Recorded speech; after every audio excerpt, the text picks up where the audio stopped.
Today in court, Foster's attorney said he has no criminal history. 10 TV found he did have multiple contacts with police due to his mental health. And we wanted to find out why those run-ins weren't enough to stop him from buying a gun. 10 TV's Carla Rogner is live at Columbus Police Headquarters downtown with more. Carla? Yeah, I spoke to representatives from the ATF and FBI today, which handles those background checks for buying a gun, and learned that in order for someone's mental health issues to block them from buying a gun, a judge actually has to declare them mentally defective. That did not happen in the case of Bruce Foster.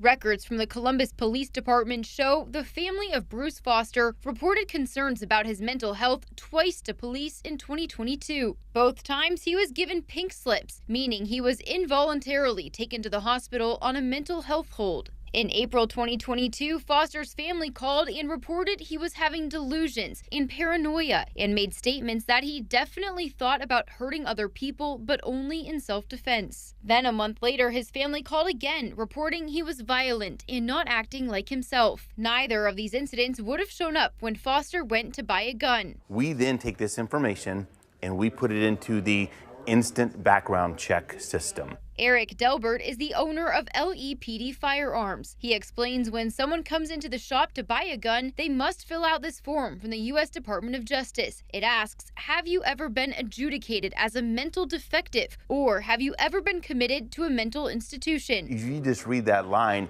it might be easy to surmise that, if someone is pink slipped, well, they've been adjudicated as mentally defective, which isn't the case. According to the ATF, when Bruce Foster filled out this form last September, he was approved and left with a Glock 26. Delbert explains it would take more than a pink slip to prevent someone from buying a gun. And so when it asks here if you've ever been committed to a mental institution, that doesn't necessarily include being pink slipped. Right, and so some of the behind the scenes on that are typically being committed mentally defective is done by a judge. One thing to keep in mind, you're dealing with somebody's constitutional rights.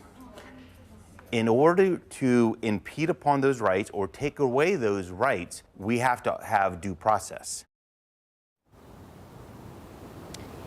And now Delbert says a pink slip could eventually lead to a judge declaring someone mentally defective, but that didn't happen in this case. We did reach out to Columbus Police this evening to ask whose responsibility that ultimately would be to elevate a pink slip case, but we're still waiting to hear more about that. Reporting live at CPD headquarters, Carla Rogner, 10 TV News.